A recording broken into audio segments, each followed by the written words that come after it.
e bastante relevância para principalmente para os residentes, né? E não, esse aqui. Da outra vez apertei errado, saí da sessão. Ok. É, então, hoje nós vamos ter a apresentação do tema diabetes gestacional. Nós temos um ambulatório, né, especializado em acompanhamento dos pacientes com endocrinopatias e principalmente diabetes, né? Um ambulatório muito bem administrado, né, pelo o Dr. Marcos Miranda, né, e pela, agora me faltou o nome dela, Lenita, Professora Lenita. Professora Lenita, né? Muito bem administrada e que traz bastante subsídios para a gente, né? E necessidade da gente estar aptos para lidar com essas pacientes. Então, esse tema vai ser apresentado pela R2, a doutora Giovanna Medeiros, e vai ser moderado pelo Dr. Marcos Miranda, né? Giovanna, você pode ficar à vontade para iniciar a sua apresentação. Obrigada, professor. Boa noite a todos. Eu me chamo Giovanna, sou residente do Serviço de Obstetrícia da Maternidade Escola. Prazer, obrigada pela presença de todo mundo aqui. Queria agradecer especialmente ao Dr. Marcos pelo auxílio. Foi ótimo. Eu estou rodando agora no ambulatório de DMG, então, para falar com vocês sobre isso aqui vai ser um prazer. Obrigada pela oportunidade, professor, e a todos os presentes em sala. Vou tomar a liberdade de compartilhar a tela, tá bom?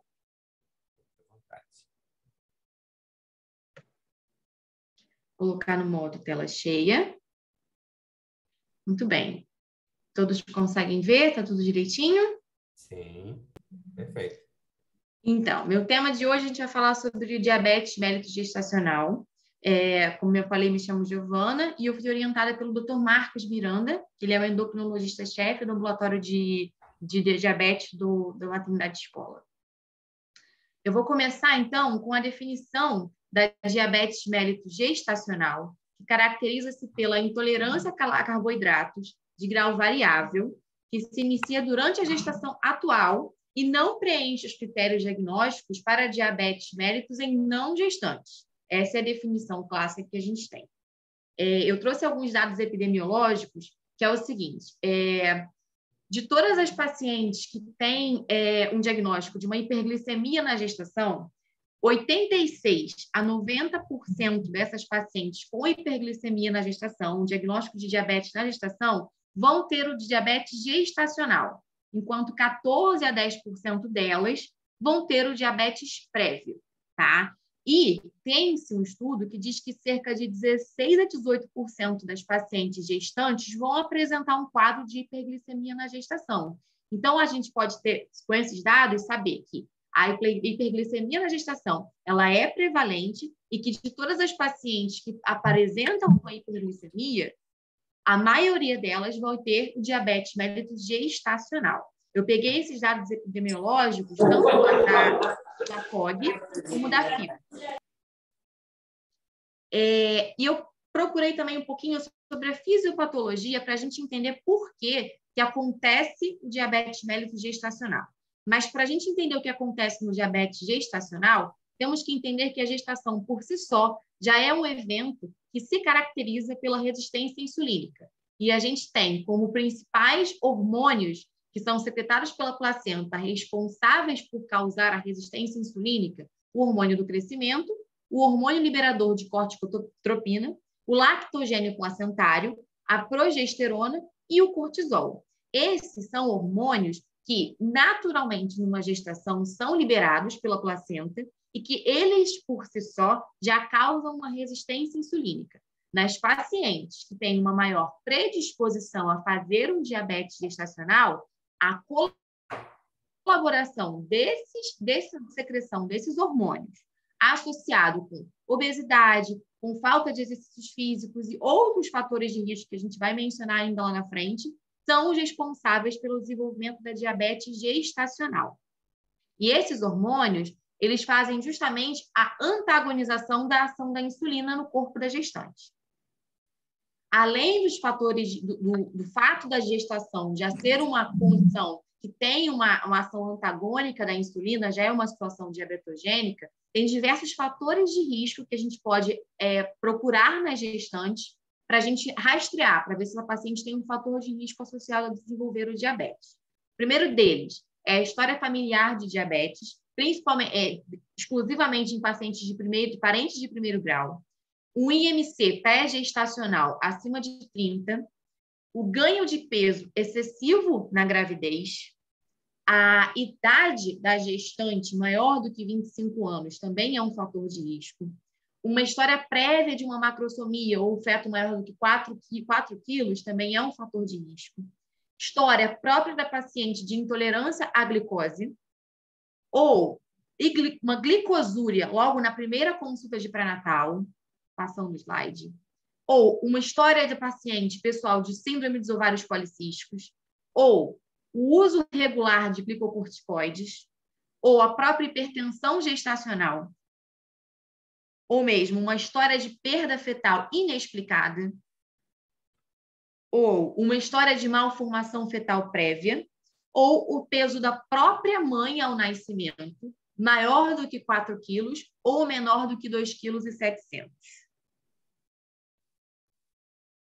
Então, essas que eu passei aqui agora foram os fatores de risco. E uma vez o diagnóstico da diabetes, pensando no diagnóstico da diabetes, por que é importante a gente estudar, é importante a gente rastrear? Por causa das complicações materno-fetais, que são importantes e significativas para a gente.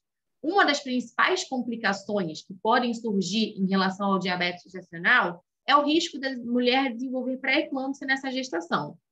As fontes da ACOG disseram que cerca de 9,8% das pacientes que têm uma glicemia de jejum, que têm diabetes gestacional, mas que têm uma glicemia de jejum menor do que 115, têm chance de desenvolver pré-eclâmpsia. E essa chance de desenvolver pré-eclâmpsia aumenta para 18% naquelas pacientes com uma glicemia de jejum maior do que 115. Então, o risco é bastante importante e relevante para a gente no que tange a pré-eclâmpsia. Outro risco, outra complicação materno-fetal importante do DMG é o parto cesariano. Sabe-se que 25% das gestantes que têm diabetes gestacional e que precisam controlar essa diabetes com medicação, nós vamos falar mais na frente como que a gente vai fazer o tratamento, mas com uma pincelada no momento, 25% dessas gestantes acabam evoluindo pelos estudos com via alta de interrupção da gestação. Enquanto as mulheres que fazem apenas o controle com dieta e atividade física, 17% delas também precisam interromper a gestação por via alta. Além disso, temos o risco de desenvolver diabetes mellitus tipo 2 ao longo dessa vida dessa gestante. Terminou a gestação, ela vai voltar a ser euglicêmica, mas após algum tempo, e aí a cada etnia, a cada raça das gestantes, dessas mulheres, a gente tem uma chance maior ou menor de desenvolver o diabetes tipo 2, e às vezes o tempo pode ser mais curto, dependendo da raça, um pouco mais longo também, dependendo da raça, mas, de qualquer forma, sabe-se que é um risco aumentado de desenvolvimento de DM2, e, lógico, tem um risco maior de ter um óbito fetal.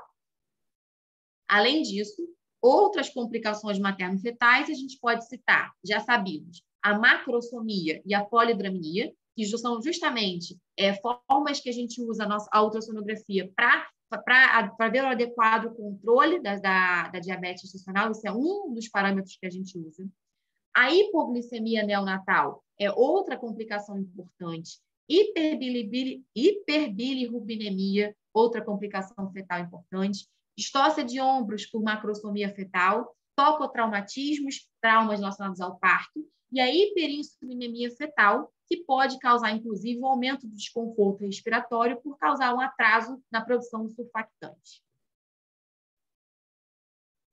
Um último slide sobre complicações materno-fetais. Existe a chance do parto pré-termo, a internação em UTI neonatal, o que atrasa para essa mulher o tempo dessa mãe com o bebê, a obesidade infantil para esse recém-nascido que acabou de nascer de uma mãe com diabetes gestacional e o maior risco desse recém-nascido de desenvolver a diabetes mellitus na vida adulta. Todas essas complicações que eu mencionei com vocês, elas são importantes para a gente explicar para essa mãe, para essa gestante, uma vez recebendo o diagnóstico de DMG, o porquê da gente seguir tão à risca o tratamento proposto, por que a gente precisa do acompanhamento acirrado para evitar que essas complicações aconteçam. E eu coloquei uma importante diferenciação aqui nessa observação, diferente da diabetes prévia na gestante, no caso da diabetes gestacional, não há risco aumentado de malformações congênitas. A gente sabe que a diabetes prévia ela tem uma chance maior de desenvolvimento de malformações congênitas, diferente da diabetes gestacional. E agora, a parte mais importante, acredito eu, do trabalho, seja sobre o rastreamento e o diagnóstico. Eu estou usando hoje na apresentação os parâmetros que a maternidade escola usa, são defendidos pela American Diabetes Association e o ADAPS. Também o Ministério da Saúde apoia, bem como a FIGO. Tá? E eu vou mencionar um a um os critérios em diversas situações. E no final da apresentação, a gente vai falar um pouquinho sobre os fluxogramas, que são importantes para a gente ter isso já de uma forma mais medular e a gente saber interpretar os valores de referência de uma forma mais rápida e eficaz. Então, nós temos, inicialmente, o rastreio se inicia com a gestante, no seu primeiro trimestre de gestação, fazendo um exame de glicemia de jejum. Esse exame, nós vamos analisar o resultado. Vindo um resultado menor do que 92 miligramas por decilitro, eu configuro essa gestante como essa glicemia como normal para a gestação, para a idade gestacional que ela se encontra. Qual é a próxima conduta, uma vez a glicemia de jejum vindo menor do que 92? Realizar o TOTG, que é o teste oral de tolerância à glicose, com 75 gramas, entre 24 e 28 semanas. Tá? Então, temos uma glicemia de jejum menor do que 92. Próximo passo, fazer o TOTG. O TOTG tem os seguintes valores de referência, que são os que a gente segue nesse momento. 92 para a glicose de jejum, 180 para a glicemia a 1 hora após a administração de 75 gramas e 153 para 2 horas após. Esses são os valores de referência. Se eu tenho a minha gestante com os 3 valores abaixo desses valores de referência, eu configuro essa gestação como uma gestação euglicêmica, uma gestação normal, e eu não tenho nenhum diagnóstico de diabetes para essa gestante a princípio, tá? Tendo qualquer um dos 3 pontos aqui maiores ou iguais no resultado dessa gestante para o TOTG, eu já configuro essa gestante como diabetes gestacional e eu vou seguir a propedêutica a partir daí. Se eu tenho, no primeiro trimestre, uma glicemia de jejum maior ou igual a 92, a minha conduta é repetir imediatamente essa glicemia, tá? Tendo ela a segunda dosagem já, como 92 e entre 92 e 195, eu vou configurar como diabetes gestacional, certo? Se eu tenho maior ou igual a 126 nessa segunda aferição, eu vou configurar como um diabetes mellitus prévio. Se, ao acaso, a minha glicemia no primeiro trimestre já vem maior ou igual a 200, eu não preciso repetir, eu já tenho um diagnóstico de diabetes mellitus prévio. E essa glicemia, eu frisei bem aqui, é o acaso, não precisa ser necessariamente em jejum. E como eu tinha orientado a vocês, a gente tem aqui o fluxograma, inclusive eu peguei esse fluxograma do nosso protocolo da maternidade escola, que diz uma glicemia de jejum para essa gestante no primeiro trimestre, sendo um jejum de 8 a 12 horas. Se eu tenho essa gestante com uma glicemia de jejum menor do que 92, eu vou configurá-la como padrão normal e vou me importar agora novamente em fazer o TOTG com 75 gramas entre 24 e 28 semanas. Aqui são os valores de referência que a gente já tinha mencionado, 92, 180 e 153. um ponto ou mais, saindo dessa referência, a gente já configura essa gestante como diabetes gestacional. Se eu tenho os valores normais, essa gestante segue com uma gestação sem diagnóstico. Se eu faço uma glicemia de jejum no primeiro trimestre e o resultado vem entre 92 e 195, eu vou repetir imediatamente a glicemia de jejum e, caso ela venha menor do que 92, eu vou seguir com o fluxograma para fazer o TOTG e seguir a referência que a gente já tinha falado anteriormente. Caso essa glicemia entre 92 e 125 ela se repita, nós fechamos o diagnóstico logo no primeiro trimestre como uma diabetes gestacional. Agora, caso a minha gestante faça uma glicemia de jejum maior ou igual a 126, eu também vou repetir imediatamente a glicemia de jejum.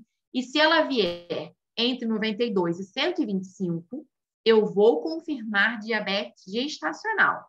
Mas se ela for maior ou igual a 126, eu já fecho como diabetes mellitus prévio àquela gestação, certo? E por último, como a gente já tinha mencionado, maior ou igual a 200, uma glicemia ao acaso, independente do jejum dessa paciente, se eu tenho esse resultado, eu já configuro como diabetes mellitus prévio e eu vou ter a devida propedêutica. Então, recapitulando, eu vou fechar o diagnóstico de um diabetes gestacional através do TOTG alterado, num caso de uma gestante com glicemia de jejum normal, e eu também posso confirmar diabetes gestacional se eu tiver uma glicemia de jejum entre 92 e 125, que se repita ainda no primeiro trimestre, fechando o diagnóstico de diabetes gestacional, ou ainda eu consigo fechar esse diagnóstico se tiver uma glicemia de jejum maior ou igual a 126, mas que quando eu repito no primeiro trimestre, eu recebo um valor entre 92 e 125. E aí eu vou configurar ainda como diabetes gestacional, certo? E agora, uma vez eu tendo o diagnóstico de diabetes gestacional, eu preciso me empenhar nesse acompanhamento pré-natal. Essa gestação passa a ser uma gestação de alto risco e a gente precisa de alguns pilares nesse acompanhamento pré-natal para garantir uma gestação a termo que seja um sucesso. A principal missão nossa no ambulatório, no pré-natal, é garantir a adesão dessa paciente, explicando os riscos, explicando as possíveis complicações, explicando quais são os efeitos que uma não realização do tratamento podem desencadear nessa gestação, porque, mal ou bem, são gestantes que não têm o conhecimento que a gente tem sobre a situação, certo? A gente precisa, no pré-natal, identificar precocemente as principais complicações que nós já mencionamos no trabalho. Nosso objetivo é a manutenção adequada desse controle glicêmico e, principalmente, uma abordagem multidisciplinar. Não somente obstetra, não somente nutrólogo, mas toda a equipe de saúde para conseguir fazer essa melhor propedêutica nessa gestante. Então, a gente precisa do auxílio do obstetra no pré-natal, o nutrólogo nas consultas na endocrinologia, o nutricionista para fazer a dieta, para orientar essa paciente da melhor forma possível na dieta, o enfermeiro para orientar em relação... Então, todas as orientações comuns que a gente já precisa que a gestante tenha, bem como o uso do glicosímetro, a aplicação de insulina em casa, e o psicólogo, lógico, para tratar das questões que essa gestante vai apresentar. São gestantes que vão apresentar uma ansiedade maior em relação à gestação, uma preocupação maior. Então, é necessário essa abordagem multidisciplinar, principalmente. Falando um pouquinho da terapia nutricional, para a gente conseguir, a gente pensa assim, a gestante tem um diagnóstico de diabetes. Muito bem, diabetes gestacional. Muito bem, vamos começar o tratamento pensando na terapia nutricional associada a exercício físico. A terapia nutricional ela vai ser baseada na avaliação do perfil antropométrico dessa paciente, sua idade, seus hábitos alimentares, o perfil socioeconômico e muitas outras variáveis. O nutricionista vai pensar em conjunto com a gestante para desenvolver a dieta ideal para essa gestante ela conseguir fazer o controle glicêmico. Eu trouxe essa tabela, que é da FIGO, para a gente manter na nossa prática orientar essa paciente sobre o ganho total de peso na gestação, assim como o ganho de peso semanal que a gente espera que essas gestantes tenham.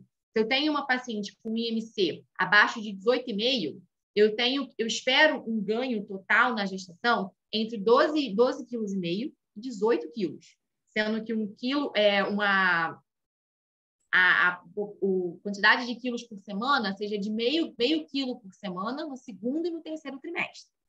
Já as gestantes entre 18 e 24 de IMC, 18,5 e 24,9 de IMC, meu peso total estimado é de 11,5 a 16 e o ganho total semanal é de 420 gramas por semana no segundo e no terceiro trimestre. Já as pacientes com sobrepeso, que tem IMC entre 25 e 29,9, eu já vou diminuir um pouco o meu ganho total de peso, que vai ficar entre 7 e 11,5 kg. E o ganho total na semana é de 0,28 kg. Então, vai cada vez mais diminuindo. E nas pacientes com obesidade, cujo IMC é maior ou igual a 30, 5 quilos a 9 quilos são esperados de ganhar durante a gestação, sendo que a taxa de ganho de peso semanal é de 220 gramas. Nós, no ambulatório da maternidade, a gente consegue ter esse acesso fácil ao ganho de peso semanal, porque elas fazem a pesagem toda semana e a gente consegue orientar da melhor forma. Já a prática de atividade física é o segundo pilar no primeiro tratamento da diabetes gestacional. E os estudos apontam que a prática de atividade física na gestação, ela pode promover a redução da necessidade de uso de insulina na diabetes gestacional, assim como pode diminuir as concentrações da glicose de jejum e pós-prandial. O que a FIGO recomenda são 30 minutos de exercício aeróbico de moderada intensidade, no mínimo 150 minutos por semana ou 5 vezes na semana. E, lógico, como eu já tinha mencionado, esse acompanhamento pré-natal, do ponto de vista obstétrico, a gente precisa ter em mente que o nosso acompanhamento ele é sempre em conjunto com a equipe de nutrologia. E a gente vai começar. Então, uma vez eu tendo o diagnóstico de DMG, meu primeiro passo é acionar a nutrologia, lógico, iniciar a dieta, iniciar a atividade física e iniciar essa monitorização da glicemia, tanto em jejum como 1 hora pós-prandial, né? E essa monitorização, ela vai ser nas pacientes sem indicação de uso de insulina por hora. E quando houver a indicação de insulina, a gente também precisa ter essa indicação.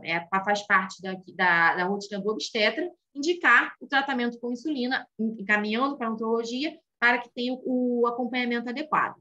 Agora, a pergunta é, quando indicar o tratamento farmacológico? Isso é, começar a insulina ou outras medicações antidiabéticas que eu vou mencionar lá na frente. A indicação de começar a medicação para essa paciente é quando essa diabetes gestacional não estiver compensada apenas com dieta e atividade física.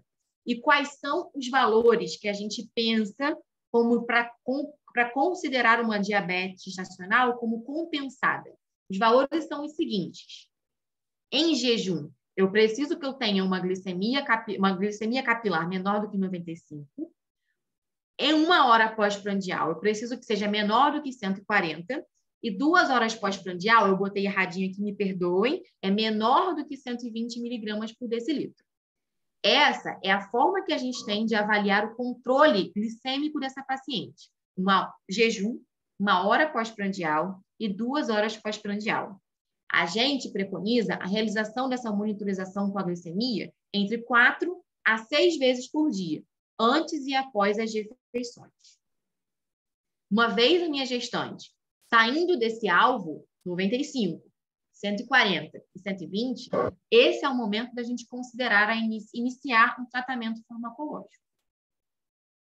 O tratamento farmacológico, quando a gente fala de terapia de insulina, é porque a insulina ela é a primeira linha de medicação recomendada para início do tratamento, tá?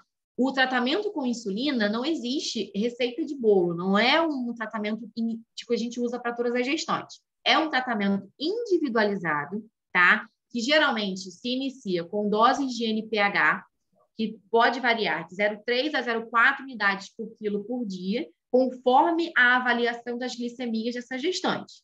quando a gente está no nosso ambulatório, a gente orienta essa gestante que está com um controle inadequado a aferir essas glicemias, anotar e trazer para a gente no pré-natal.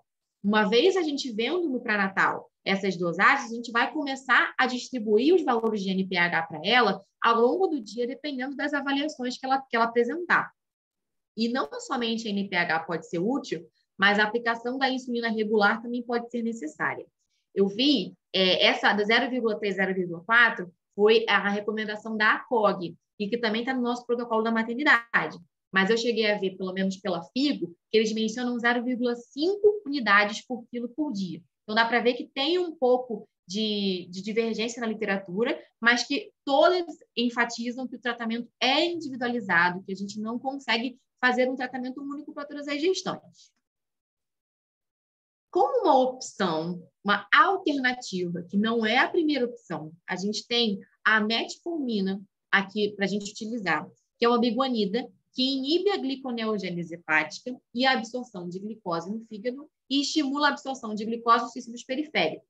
É um antidiabético, que a gente usa, inclusive, em pacientes não gestantes, e que ela é uma opção. Ela não é aprovada pelo FDA ainda para a utilização na DMG, mas todos os protocolos, todos os artigos, os trabalhos, eles mencionam a metformina como uma segunda opção, como uma opção em casos em que a insulina não é uma opção para essa paciente, seja por baixa adesão, por problemas socioeconômicos, por situações em que a insulina ela não é uma opção para elas. Então, a gente poderia usar a metformina nesses casos. E os estudos apontam que a metformina ela traz um risco diminuído de hipoglicemia neonatal para esse BRN e um menor ganho de peso materno. Inclusive, os estudos estão mostrando que esses riscos eles são menores com o uso de metformina do que com a própria insulina. Mais uma vez, a insulina continua sendo a primeira opção, o método padrão ouro de tratamento para DMG, mas tem alguns estudos, e não são todos eles que concordam entre si, que apontam que existe um risco diminuído de hipoglicemia na neonatal e um menor ganho de peso materno quando a mãe faz uso da metformina. Então, essa seria a vantagem da metformina em relação à insulina, mas que não ultrapassa os benefícios da insulina para usar como padrão ouro. E a grande desvantagem da metformina é o fato dela atravessar a barreira placentária. A dosagem inicial que a gente recomenda do uso da metformina, mais uma vez, no caso das gestantes que não podem usar insulina, é que comece com uns 500 miligramas por dia e que depois aumente para 2 tomadas de 500 miligramas por dia, ou seja, de 12 em 12 horas, seguindo assim, avaliando o controle o controle glicêmico. A dose máxima de metformina que pode ser feita na gestação é de 2.500 a 3.000 miligramas por dia. Reforçando, é uma alternativa à insulina quando esta não estiver disponível. E uma curiosidade que eu achei interessante mencionar é que a gente usa bastante a metformina para tratar e para induzir a ovulação de pacientes que têm síndrome dos ovários policísticos. Nesses casos, para os pacientes com SOP e que têm o diagnóstico de DMG, a gente deve manter a metformina no primeiro trimestre de gestação. Nesse caso, todos os protocolos eles mantêm essa mesma recomendação, de que tem benefícios em manter a metformina no primeiro trimestre. Continuando sobre o acompanhamento pré-natal dessa gestante, existem alguns exames complementares que seguem o que a gente segue como rotina, né? O primeiro deles é um exame de primeiro trimestre, que é uma ultrassonografia, e essa é a ultrassonografia morfológica de primeiro trimestre, mas que serve para algumas coisas. No caso da gestante, para estimar a idade gestacional dessa mulher que não tem uma ultrassonografia anterior a essa, e o seu rastreio de primeiro trimestre. Na maternidade escola, nós fazemos essa ultrassonografia, inclusive com um Doppler para rastrear a pré-eclâmpsia, mas que a gente faz de rotina para todas as gestantes, não somente para as gestantes diabéticas, certo? Então, essa seria a primeira rotina que a gente faz, é uma ultrassom no primeiro trimestre. Depois, entre 22 e 24 semanas, vamos fazer a ultrassonografia morfológica, o Doppler e a ultrassom transvaginal para a medida de colo. No terceiro trimestre, a gente já começa a fazer ultrassonografias seriadas para avaliar o crescimento fetal e o volume de líquido amniótico, tá? como a gente sabe, a DMG tem uma das manifestações das suas complicações pode ser a polidramnia e a macrosomia. Então, a gente vai fazer ultrassonografias de terceiro trimestre com maior frequência para avaliar o crescimento fetal e o volume de líquido. Já nas pacientes que usam insulina ou qualquer outro tratamento medicamentoso, nós devemos fazer, a partir de 32 semanas, CTG, que é a cardiografia semanal, ou a literatura também fala sobre o uso do perfil biofísico fetal. Na maternidade escola, a gente optou por usar a cardiografia semanal, certo? E essas pacientes, então, têm a rotina de fazer após 32 semanas, toda semana fazer a cardiografia. Mas fazer o perfil biofísico fetal completo também não seria também indicado. Nas pacientes com diabetes gestacional em dieta, é recomendado fazer a cardiografia no termo, certo? Não precisa fazer a partir de 32 semanas. E, como última indicação, pelo protocolo da maternidade escola, fazer o Doppler fetal com 32 semanas. Como que a gente vai agora, nesse acompanhamento pré-natal, ditar a frequência com que as consultas vão ser feitas? Se eu tenho uma diabetes gestacional controlada somente com dieta e atividade física, eu tenho um acompanhamento mensal até as 28 semanas. Depois de 28 semanas, eu vou fazer quinzenal até as 34 semanas e após semanal, após as 34 semanas. Já a DMG em insulina ou com tratamento medicamentoso, a recomendação é que a gente faça acompanhamento mensal até as 20 semanas de idade gestacional. Depois passemos a quinzenal até 32 semanas e depois semanal, após as 32 semanas. Semanal, nesse momento, é o momento em que ela traz para a gente, a cada consulta, a cardiografia, que ela faz toda semana para a gente avaliar, certo? E nas consultas de nutrologia, não existe um padrão específico a ser seguido, nós vamos individualizar dependendo do controle glicêmico. Sabe-se que na DMG em insulina, no finalzinho da gestação, até depois de 32 semanas, a gente vai acompanhar toda semana, junto com a nutrologia. E quando que a gente vai indicar a interrupção da gestação? Todos os protocolos, eles afirmam a mesma coisa, tá? No caso de uma diabetes em dieta e atividade física, diabetes gestacional, a idade gestacional máxima para a gente conseguir seguir nessa gestante é 40 semanas. E a indicação, a via de parto, vai ser obstétrica, dependendo do bom controle. Já no caso da diabetes gestacional em insulina, vai ser entre 38 e 39 semanas, com a via de parto também obstétrica. Eu trouxe para a gente aqui uma tabela da FIGO, que é bem interessante sobre o controle, para quando que a gente vai indicar a interrupção da gestação. Então, vamos lá, vamos acompanhar juntos. Imagina que eu tenho uma gestação de uma paciente com diabetes gestacional entre 38 e 39 semanas. Nesse momento, eu vou precisar pensar sobre essa interrupção da gestação. O que eu vou pensar primeiro?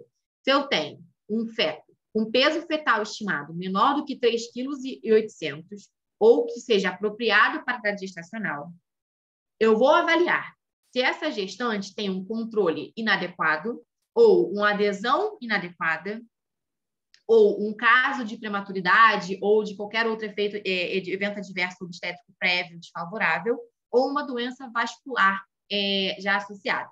Se eu tiver qualquer um deles, controle inadequado, uma adesão inadequada, desfechos obstétricos anteriores desfavoráveis e doença vascular já confirmada, se eu tenho um deles, eu vou indicar com 38 a 39 semanas a indução ou a via de parto obstétrica que for indicada. Se eu não tenho um controle inadequado, nenhuma adesão inadequada, nenhum outro fator que eu já tinha mencionado, eu posso seguir a minha gestação até 40 a 41 semanas, de acordo com a FIGO. Porém, se eu tenho com 38 a 39 semanas um feto entre 3,800 ou ele tem um peso fetal estimado superior na idade gestacional para a idade gestacional, percentil acima de 95, se eu tenho isso, com 38 a 39 semanas, eu vou indicar também a indução ou a via de parto do ponto de vista obstétrico. Já, se eu tiver um peso fetal estimado acima de 4 quilos, já é recomendado pela FIGO oferecer a cesariana eletiva. Aqui vale ressaltar um ponto, que é o seguinte: o fato da minha gestante estar usando insulina já configura ela como controle inadequado. Por mais que o controle esteja adequado com insulina, então automaticamente a minha gestante já cai nesse momento em que ela vai precisar interromper a gestação com 38 a 39 semanas. A gente só pode chegar numa gestação até 40 semanas, numa DMG, somente em dieta, certo? E durante o periparto, que é o momento que a gente, na maternidade de escola, a gente tem maior contato com essas gestantes no primeiro ano e no segundo ano, a gente tem um objetivo, quando essa paciente interna com a gente, de durante o trabalho de parto, manter essa glicemia entre 70 e 110. Se for necessário usar a insulina regular, inclusive para tal, a gente vai fazer o uso, certo? E outra recomendação importante, também trazida pela nutrologia, é que a gente precisa manter uma solução venosa de solução glicosada, isotônica durante todo o ato cirúrgico e no pós-operatório dessa paciente quando ela estiver em dieta zero. Então, aqui a gente está pensando numa glicemia de uma gestante que está induzindo, ou que está em trabalho de parto, ou até durante o parto, tá? E aqui, numa gestante que interrompeu por via alta, tá? Então, se eu tenho uma gestante que interrompe por via alta, já vai ser indicado o uso da solução glicosada durante o ato cirúrgico e no pós-operatório. E qual é a principal recomendação dessas gestantes depois do parto, né? Depois que ela já teve o parto, seja por via alta, seja por via vaginal, qual é a nossa orientação?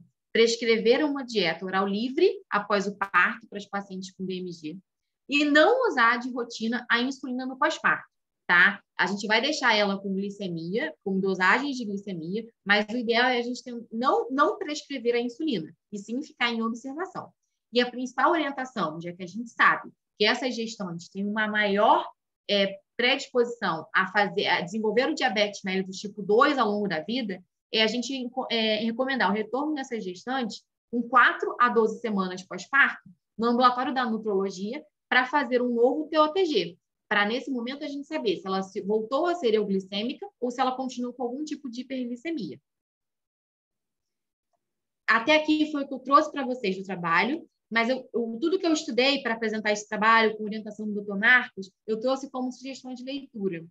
O Ministério da Saúde ele fez uma cartilha, tanto de tratamento como diagnóstico e rastreamento, muito interessante, muito rica em detalhes, trazendo, inclusive, situações socioeconômicas para discussão, que eu achei que são extremamente válidas. Eles mencionam, inclusive, a metformina, porque sabe-se que não é em todo local do país que a gente consegue começar a insulina para esses pacientes.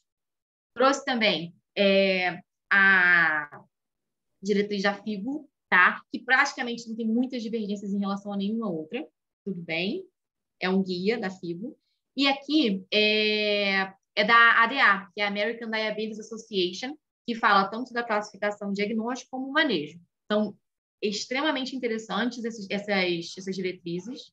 E da COG, lógico, não podia faltar, que ela também traz para a gente, a COG menciona outro rastreio no TOTG, com valores diferentes, incluindo até 3 horas pós-prandial, mas que a gente optou por mencionar nesse trabalho somente que o Ministério da Saúde recomenda, que é a mais defendida no mundo, inclusive a FIGO também recomenda, mas para quem quiser se inteirar e entender um pouco mais como que funciona a recomendação da COG, esse artigo também é muito válido. De agradecer mais uma vez a oportunidade. Coloquei algumas referências aqui, mas me disponibilizo a mostrar em PDF para quem quiser dar uma lida maior sobre o assunto, tá? Muito obrigada mais uma vez. Obrigado, Giovana.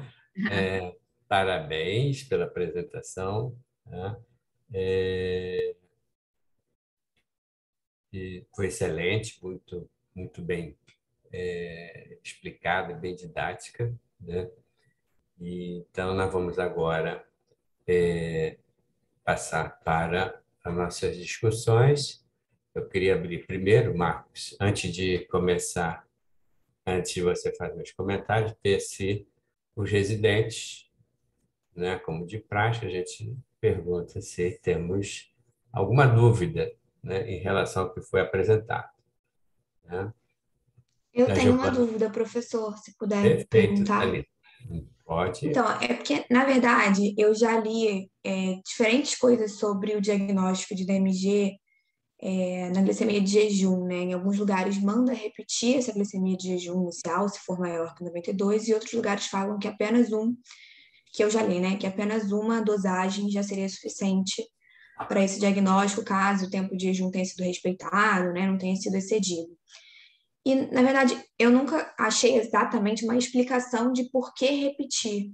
E eu sempre tive essa dúvida e nunca soube entender por que a gente repete, se todos aqueles critérios, a paciente respeitou o jejum certo, e aí não vem muito na minha cabeça, porque acaba que mesmo eu repetindo, às vezes vem até normal, eu sempre fico com medo de não tratar aquela paciente como DMG e não fornecer a ela as orientações que eu forneceria se eu tivesse fechado o diagnóstico de DMG. E aí eu queria saber se alguém pode me responder, já trazendo essa Thalita, discussão. podemos deixar para o Marcos responder tudo junto dentro do comentário? Claro, claro. Tá? Perfeito. Perfeito. Obrigada. Alguém quer fazer mais alguma outra pergunta? Sim, que aí já aproveitaria, assim, a gente até... Oi, gente, boa noite. Sim. Eu sou a Raquel? Natália, sou R1. A Natália. Oi. Não vi que a Raquel tinha aberto também.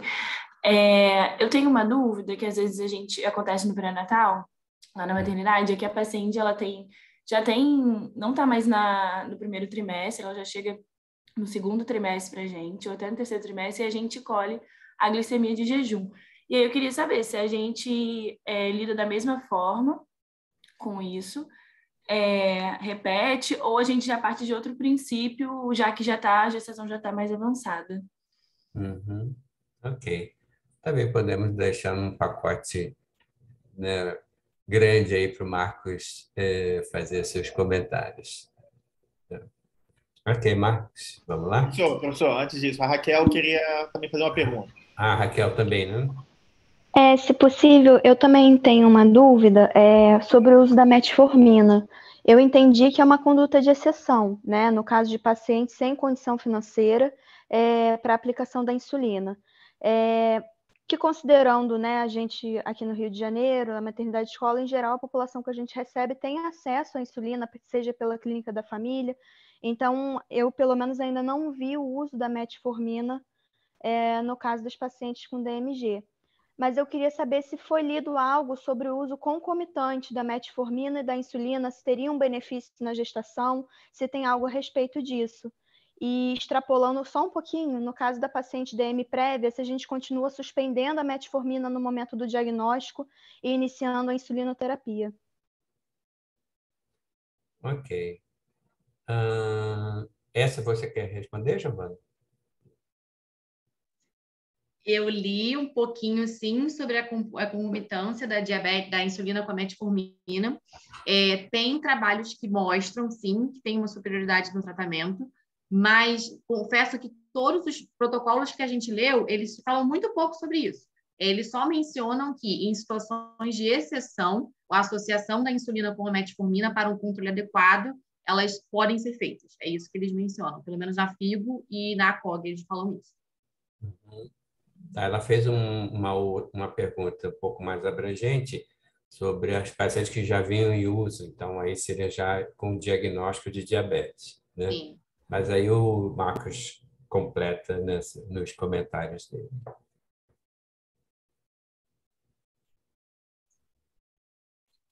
Boa noite a todas e a todos.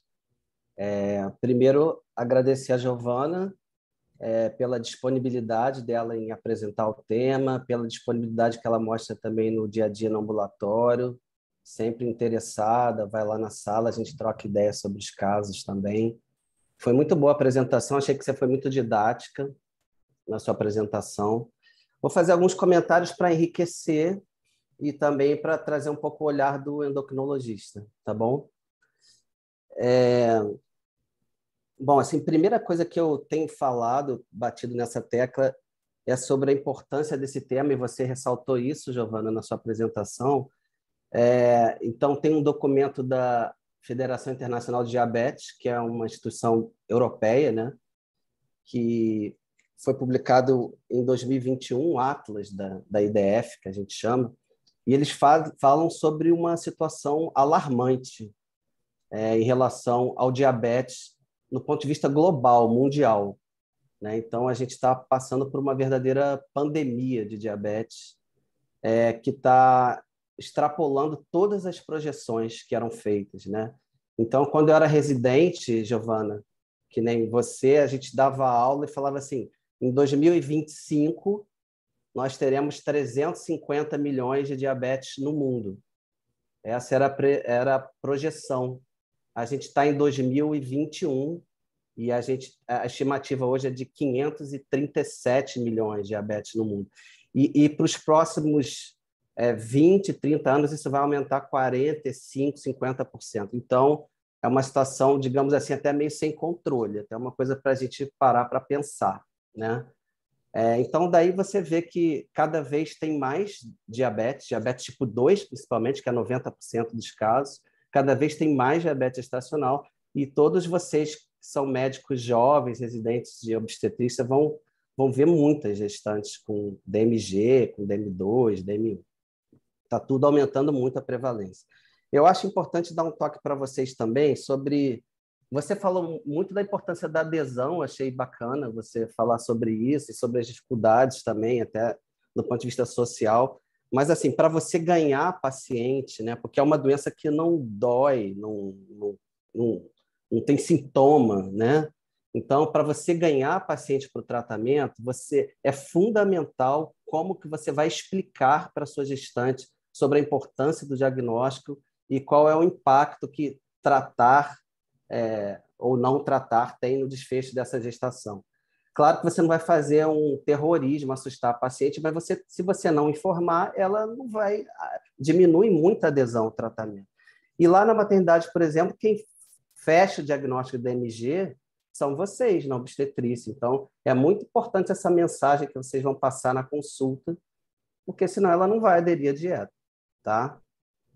Naquele documento que você falou, que eu também acho muito bom, esse documento do Ministério da Saúde, é uma leitura muito boa. Acho que os residentes todos poderiam ler, porque é muito prático. Lá é tão prático que ele tem tem um momento lá que ele fala assim, como explicar sobre o diabetes gestacional. Ele fala exatamente o que é importante você dizer para a paciente. Está tudo lá. Você der uma lida, vai te ajudar na sua prática do dia a dia. Só uma correção, eu acho até que eu te induzi um pouco a esse erro. Tem um slide que você falou da fisiopatologia, você tinha posto ali os hormônios placentários que são diabetogênicos. Aí eu falei, não pode esquecer do cortisol, tal, porque o cortisol ele é o hormônio mais diabetogênico de todos, né? Mas, na verdade, o cortisol ele é em função do que você falou, do aumento do hormônio liberador da corticotropina, né? Que é o ACTH, tá? Não que ele seja um hormônio placentário, vamos dizer assim, né? Mas ele está em quantidades altas, importantes, principalmente no segundo, terceiro trimestre, o pico é com 26 semanas. Eu diria que o cortisol e o hormônio placentário são os mais importantes na fisiopatologia do DMG. Queria ressaltar da parte de fatores de risco que você falou do SOP, que eu acho que é uma coisa importante para vocês também, para a prática de vocês. Como você falou, muitas vezes você vai começar o tratamento de metformina para regularizar a menstruação, até para aumentar as chances de fertilidade. E aí, como você disse, Giovana, manter essa metformina até o final do primeiro trimestre. Por que não continua com a metformina? Porque não tem evidência de que ajuda a prevenir o DMG, tá? Então, você usa até o final do primeiro trimestre e tira a metformina, tá? Um fator de risco importante é o diagnóstico de pré-diabetes. Então, a sua paciente no ambulatório, no consultório, que já tem pré-diabetes, ela é candidatíssima a ter DMG. Aí é importante vocês saberem o que é pré-diabetes, que é um termo que já caiu, já está consagrado, né? Pré-diabetes. O que é pré-diabetes que a gente fala? Não é dosagem de insulina alta, não é índice de Roma alto, tá? Porque o nutrólogo, o endocrinologista, em geral, a gente nem pede esses exames porque a gente não precisa de uma insulina alta para dizer que alguém tem resistência insulínica. O diagnóstico é clínico e laboratorial. Então, se a paciente tem acantose nigricans, se ela tem esteatose hepática, se ela tem aumento de ácido úrico, se ela tem triglicerídeo alto, se ela tem HDL baixo, se ela tem disglicemia, se ela tem hipertensão, ela tem resistência insulínica. Eu não preciso de um exame laboratorial para isso. E esses exames variam muito. A dosagem de insulina não é uma coisa tão confiável e não tem um cutoff bem estabelecido. Então, O pré-diabetes, que a gente considera como pré-diabetes, não é insulina alta, não é índice de Roma alto, é glicemia de jejum entre 100 e 125, fora da gravidez. Hemoglobina glicada entre 5,7 e 6,4, e a resposta à sobrecarga, ao TOTG, na segunda hora, entre 140 e 199. Porque se você faz o TOTG e dá 200 ou mais, ela é diabética. Tá? Então, esse que é o diagnóstico de pré-diabetes, e essas mulheres que têm pré-diabetes muito provavelmente vão ter DMG. Ressaltar assim, que um olhar que a gente tem para essas pacientes em relação ao risco futuro. Isso eu acho que é uma coisa que vocês podem comentar com a paciente também. Dá para explicar isso. Olha, esse diagnóstico de DMG representa ou evidencia, né, ressalta o risco que essa mulher tem de ficar diabética no futuro, que é muito alto. É um risco de um aumento de 50% em 10 anos. Né? Então, quase 50% dessas mulheres, melhor dizendo, vai desenvolver diabetes tipo 2 num período de 10 anos. Então, esse é um aspecto importante desse diagnóstico, é uma janela de oportunidade. Tá? E outra questão é o risco para o futuro desse feto que é exposto à hiperglicemia na vida intraútero. Né? Então, já tem evidência na literatura do risco futuro de obesidade e intolerância à glicose já na infância e pré-adolescência, e diabetes tipo 2 na vida adulta, para esse feto que foi exposto à hiperglicemia. E aí entra aquela questão de programação intrauterina, fenômenos epigenéticos, né? As adaptações que a hiperglicemia provoca ao feto na vida intraútero. Sobre a glicemia de jejum, eu acho que esse é um tópico interessante. Assim, acho que daria até uma aula só sobre isso. O professor Nilson sempre toca nesse tema, e há anos que ele fala sobre isso comigo, e ele tem razão em todos os questionamentos que ele faz sobre esse diagnóstico que a gente faz precocemente de DMG, né, entre aspas, com essa glicemia entre 92 e 125. Tem uma mestranda nossa que acabou de defender a tese semana passada sobre esse assunto.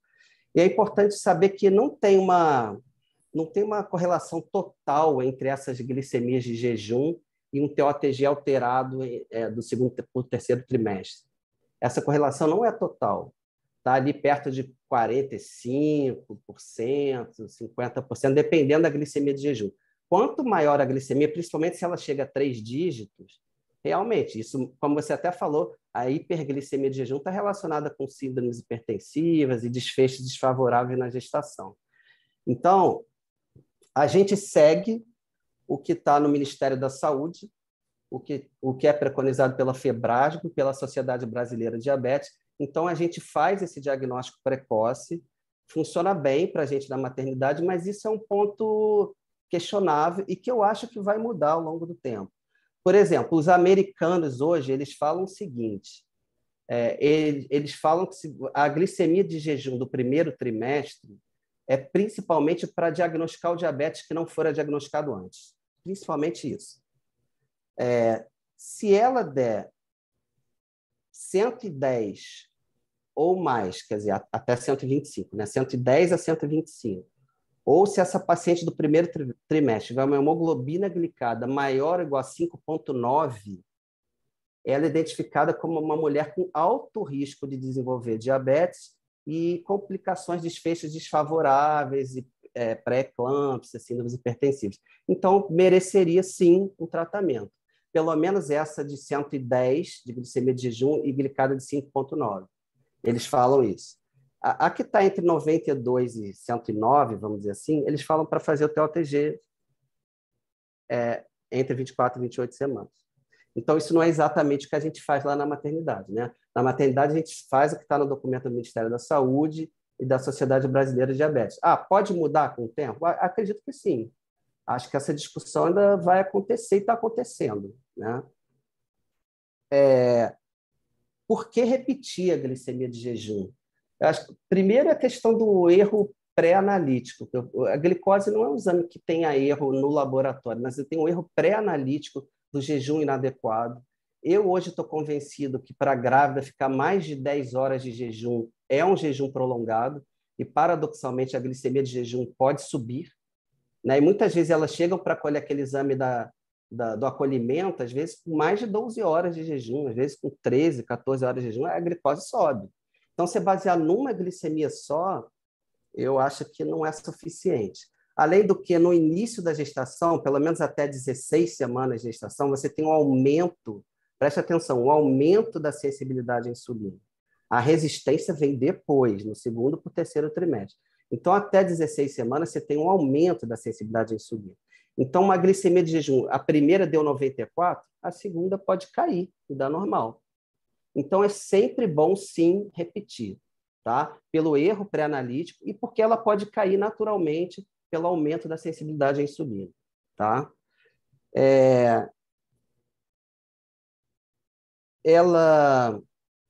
Assim, eu já comentei, acho que da glicemia de jejum, acho que a gente já fechou o que era mais importante falar. Sobre a parte do tratamento, você falou da insulina, depois acho até que você se corrigiu sobre isso, não necessariamente é NPH, tá? Eu acho que, e você frisou isso, Giovana, eu acho que é importante, assim, a insulina, a escolha da insulina e a dose da insulina é muito pautada no que a gente está vendo pelo perfil das glicemias.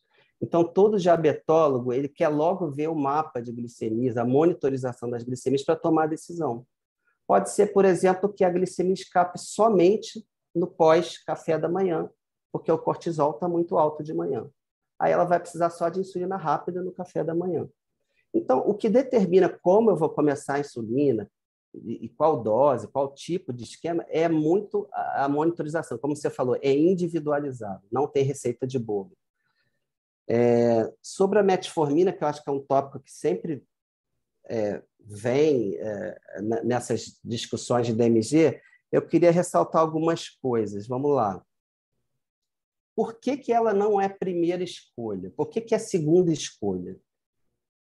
Eu acho que porque atravessa a placenta em níveis terapêuticos. Então, quando você dá metformina para tratar a mãe, você está dando para o bebê também, tá?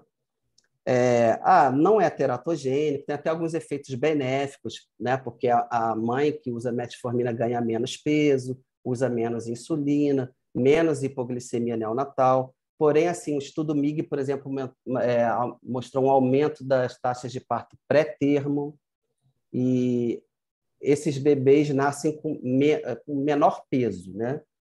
Os bebês expostos à metformina nascem com menor peso, com menores taxas de GIG. Isso é bom, mas você tem que ficar atento porque, de uma certa forma, a metformina, como ela age na resistência insulínica, ela pode também gerar uma certa privação nutricional para esse bebê. Então, se porventura você usa metformina na gestação, se o bebê estiver abaixo do P50, ou se o percentil estiver caindo, você tem que suspender a metformina. E se você tiver condições que podem predispor a acidose lática, uma pré-eclâmpsia grave, doença renal crônica, você não deve usar a metformina. Tá? Então, a metformina não é para todos. Além do que, se você usar a metformina, a gente já sabe que quase metade delas não vai ser suficiente a metformina e você vai acabar precisando usar a insulina. Mas uma pergunta muito boa foi, eu não lembro qual foi a residente que falou, mas perguntou, mas e associada à insulina? Eu achei essa uma pergunta inteligente, interessante. Então, vamos lá. A metformina como monoterapia, ela vai ficar para situações especiais. O que são as situações especiais? É quando a mulher se recusa a usar insulina, ou ela tem um trauma de agulha, ela diz que não vai usar insulina, ou você trabalha lá no interior do país, num lugar que não tem insulina, você não tem como usar insulina, então você vai usar a metformina como única alternativa. Então, essas são algumas situações especiais. Quando que você vai usar associado à insulina no DMG? Isso está na diretriz da SBD, com doses altas, quando você está usando doses altas de insulina e não está conseguindo controlar. O que são doses altas? É mais de 2 unidades por quilo de peso de insulina. Quando você está tendo um ganho ponderal materno excessivo e quando você está tendo um ganho de peso fetal excessivo. Isso são situações que dão vontade de associar a metformina. Então, uma dose muito alta de insulina, uma gestante que está ganhando muito peso, o bebê está ganhando muito peso, aí realmente dá vontade de associar a metformina à insulina. E você pode fazer isso. Tá? A metformina na mulher com DM2, que estava tratando com metformina e engravidou, ela deve manter a metformina até a consulta do especialista que vai começar a insulina. Ela não precisa parar imediatamente a metformina, porque senão ela vai ficar um período desglicêmico até a consulta do especialista. Isso pode levar 2, 3 semanas, 4 semanas, não é bom ela ficar com a glicemia alta. Então, ela fica mantendo a metformina até a consulta do médico que vai insulinizar. Aí a metformina sai. Tá? Faltou dizer que uma preocupação que tem vindo com os estudos com a metformina é o efeito a longo prazo. Então, o que tem? Se os bebês nascem menos pesados, menos taxas de GIG, isso é bom. Mas o que acontece no futuro? Essa que é a questão. E os trabalhos têm mostrado que depois de 4, 9 anos, essas crianças expostas a metforminas estão mais pesadas e com uma maior relação cintura-quadril. Então, será que essas crianças que foram submetidas à metformina vão ser mais obesas no futuro? E aí tem todas as comorbidades que vêm junto com a obesidade. Então, a principal preocupação com a metformina é o efeito a longo prazo. Tá? Para não me estender demais e outras pessoas poderem falar, queria muito também aconselhar vocês a entrarem na diretriz da SBD, que está disponível online. Todos vocês podem acessar. Ela é super atualizada, está muito bem escrita. Então, como é online, ela vai estar sempre sendo atualizada. Vale a pena entrar nas diretrizes da SBD para hiperglicemia na gravidez. Tá? É isso. Obrigado. Ok. Marcos, faltou, se você puder abordar, acho que foi a Natália que fez essa pergunta, a paciente chegou tarde no pré-natal, não fez o TOTG e chega no final do segundo trimestre ou início do terceiro trimestre, né? Como é que a gente lida? A gente repete, faz o TOTG? Então, se a paciente chegou tarde, mesmo que seja após 28 semanas, 32 semanas, eu acho que deve ser imediatamente encaminhada para o TOTG. Eu acho que a pergunta dela foi assim, a paciente fez um TOTG, deu normal, mas na rotina de terceiro tri deu uma glicemia de jejum alta. Eu acho que foi isso que ela quis perguntar. Aí, se o jejum foi adequado, eu acho que ela deve ser rotulada como DMG, aí nem precisaria fazer o TOTG. Porque um ponto só na curva já basta como diagnóstico. Então, se ela fez o jejum adequado, eu acho que você pode assumir que ela tem um DMG de diagnóstico mais tardio e começar a tratar. Gente, era isso que o professor Nilson falou mesmo. É quando ela já chega tarde e só tem uma glicemia de jejum, na verdade. Então, se a glicemia de jejum já está alta... A dúvida é, vamos usar os mesmos critérios que a gente faz entre 24 e 26 semanas para idades gestacionais mais avançadas? Sim, então, se ela já chegou com a glicemia de jejum alta e o jejum foi adequado, eu acho que ela nem precisaria ir para o TOTG. Agora, você não tem nada, com mais de 28, 32 semanas, não tem um exame recente, acho que encaminha direto para o TOTG. E se ela tiver o TOTG normal e essa glicemia de jejum normal e bate lá na ultrassonografia, tem polidramia e GIG? Aí tem que ir atrás, aí eu vou monitorizar por uma semana, porque isso acontece, né? Às vezes a gente fica perseguindo o diagnóstico, porque polidramia é muito característico, né, Jair? Do diabetes, então eu acho que vale a pena perseguir o diagnóstico, eu sempre persigo, nem que seja monitorando a glicemia por uma semana.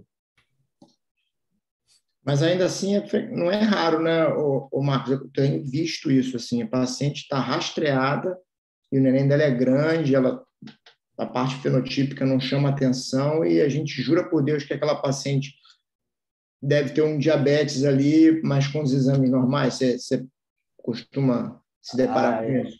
Eu iria atrás.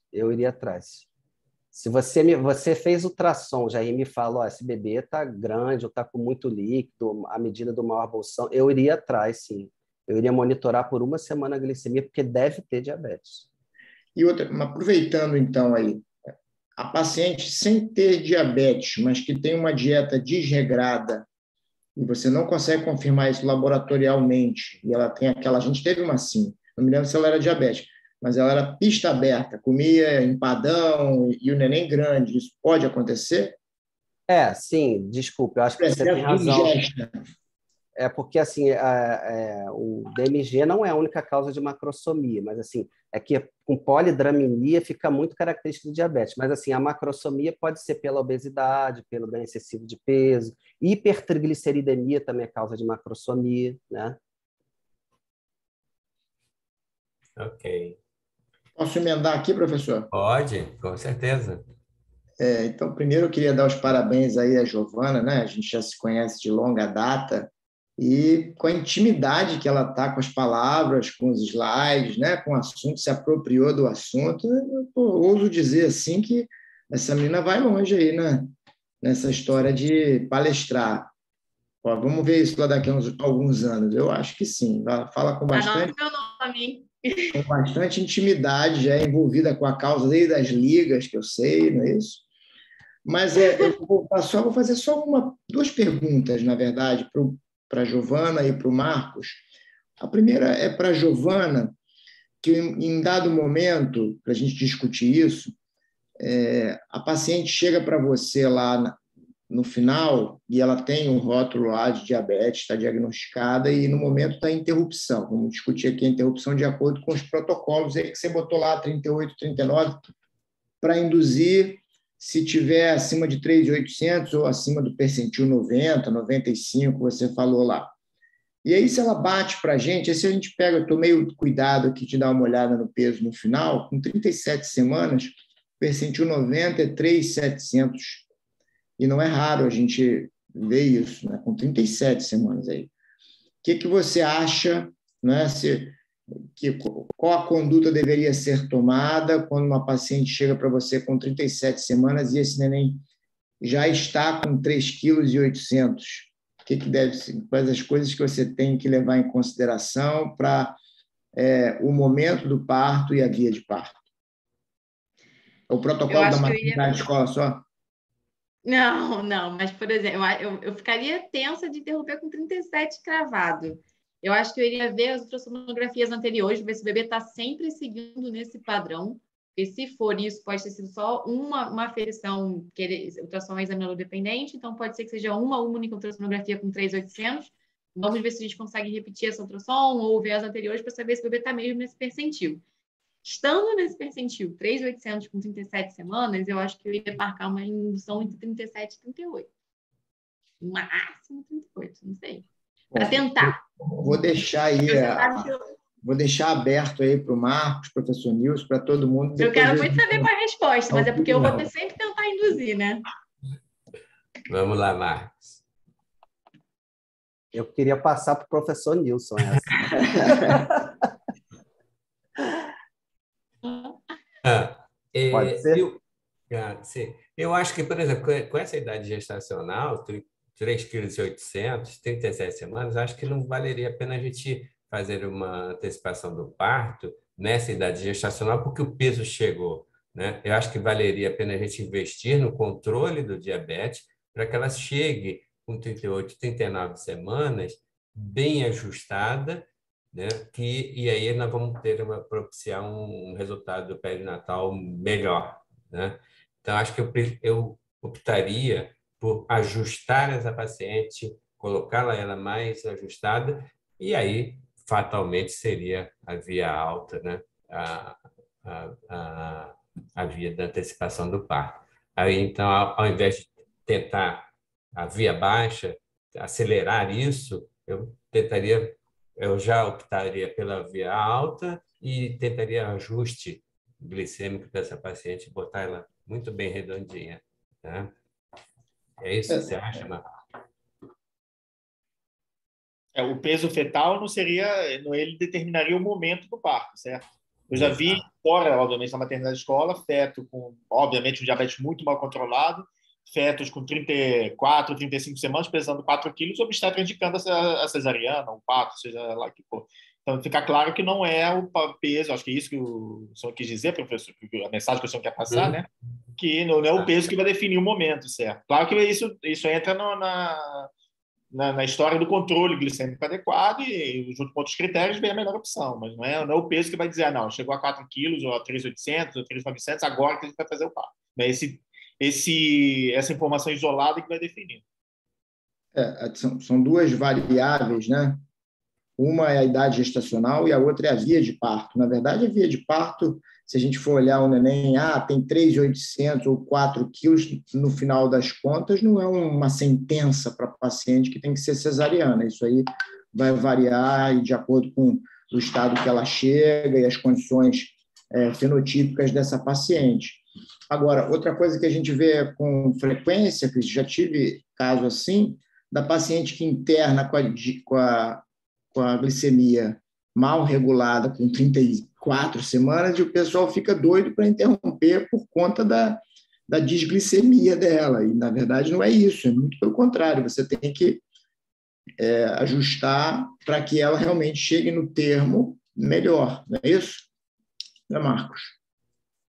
Concordo, Jair. Eu acho que para a DMG, a princípio, não tem motivo de você interromper antes de 38 semanas, a não ser que tenha uma outra situação de pré-eclâmpsia. Fora isso, você vai sempre tentar chegar a pelo menos 38 semanas. E a escolha da via de parto, acho que, como o Jair falou, vai depender de outros fatores também que são avaliados, né? Mas essa paciente aqui, do exemplo do Jair, vai ser entre 38 e 39, né? Outra coisa que a gente não comentou aqui, que eu acho que vale a pena até para os residentes, o paciente chegou para você, por acaso, com 37 semanas e está com 3,8 kg, vamos aumentar essa vigilância nessa paciente, né? Não só do diabetes, mas até da questão da ultrassonografia, repetir a ultrassonografia, ou dar uma cardioecografia, que esses bebês podem morrer na nossa cara, né? Eu acho interessante também, já a gente ressaltar para os residentes, isso que a gente está fazendo aqui agora, né?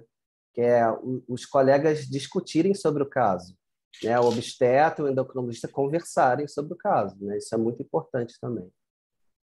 Vou fazer a segunda pergunta aqui para encerrar. Assim, lá na pós, lá na Cetros, tem um colega que é de Campinas, chama Belmiro, não sei se você conhece, o professor Belmiro, lá da Unicamp.